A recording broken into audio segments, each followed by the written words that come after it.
Okay, now we press the retainer in. We're going to take the tool out that allowed us not to destroy the rubber that was around the spring retainer.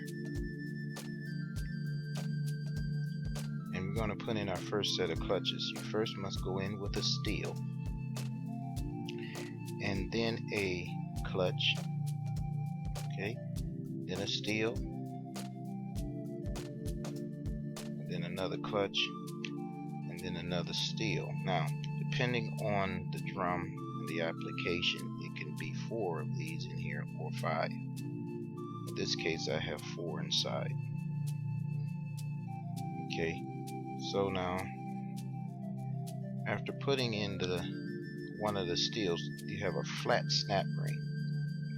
That's the first snap ring that goes in, and it's best to put it in when you put in the last steel so that you won't have a clutch in the way. So you put in the last clutch, and then the next thing you have is the pressure plate. Some call it a reaction plate. You can see there was a flat side and there is a step side. Okay, there's a flat side and then there's a side with a step in there. You want the step side to face you because the next step ring will have to fit on the step. The next snap ring is a bevel snap ring. There's a flat side of it and a rounded side. You want the rounded side facing you as you put it in.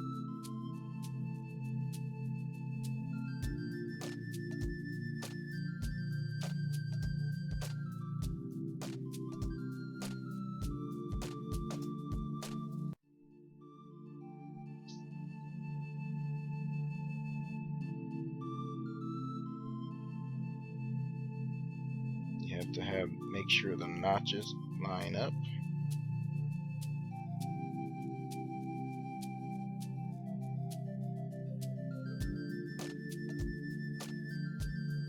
Now you have a wavy spring, and you want the wavy spring to go in between the 2 drums.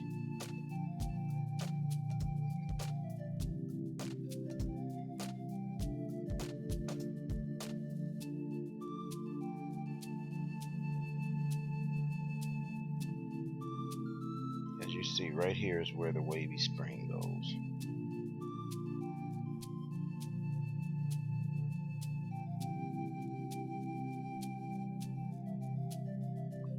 Then you have this part here. If you see, I have this washer. The washer has 3 tabs on it. You want the 3 tabs, outside tabs, 1, 2, and 3. These tabs to be facing you. So you set it down and then you put the input drum, well, not drum, but the input carrier inside, and you make sure the splines engage or align with this input carrier. Don't forget this washer here. It's a 5-tang washer that fits right directly on top of this input carrier.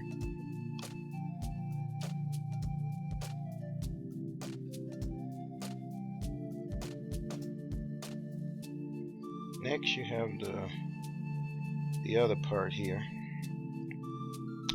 Now this has a washer that may fall out, so I want you to see what it is. 3-tang, it goes there. You can put some grease on there.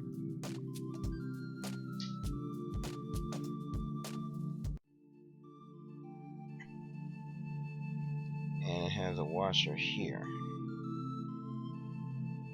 I'll take it off so you could see this.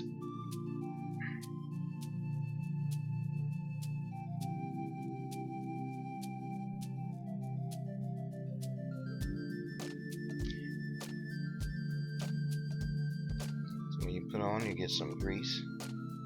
Put it on to make sure it sticks.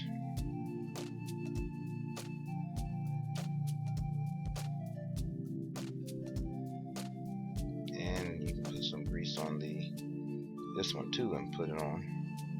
Those slots engage with the tings that protruded from the other washer from underneath.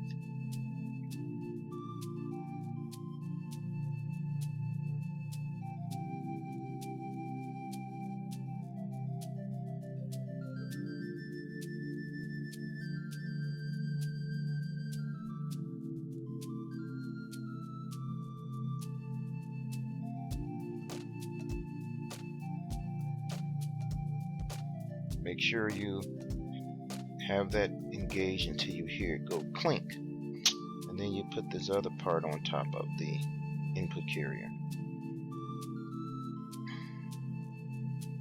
Now you have a set of steels and clutches. First, clutch, then a steel, and the clutch, steel, clutch, steel, and clutch.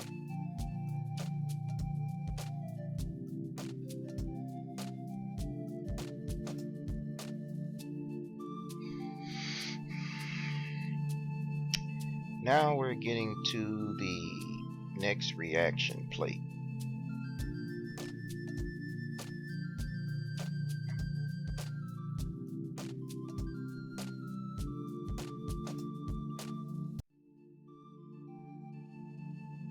Now notice, this has a raised end and a completely flat end.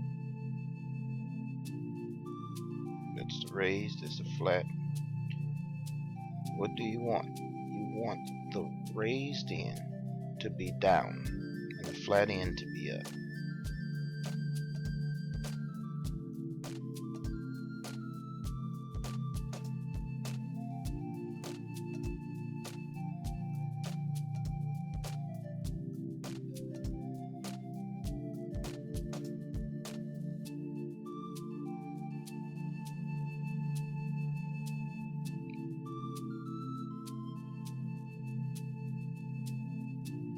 Then there is another snap ring that you need.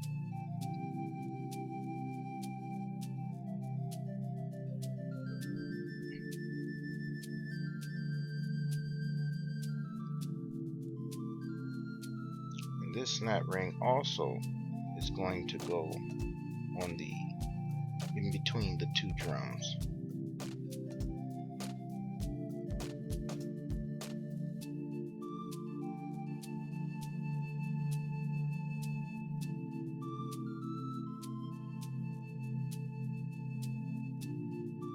This snap ring is not wavy.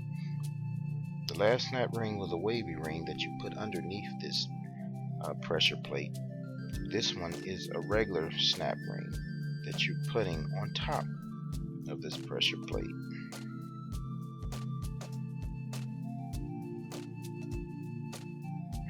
You want to make sure it's in now.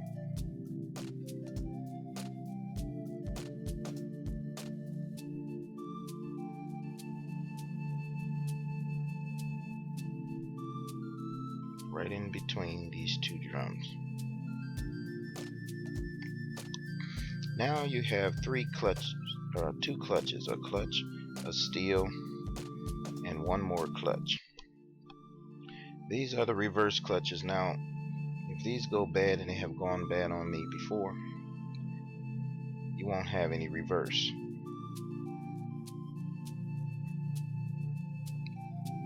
So you tap it down.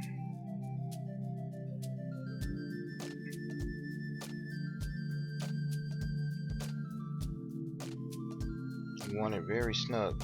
Then you put the snap ring on the inside of the first drum. Once you get that in, take a screwdriver and pry it up. Why?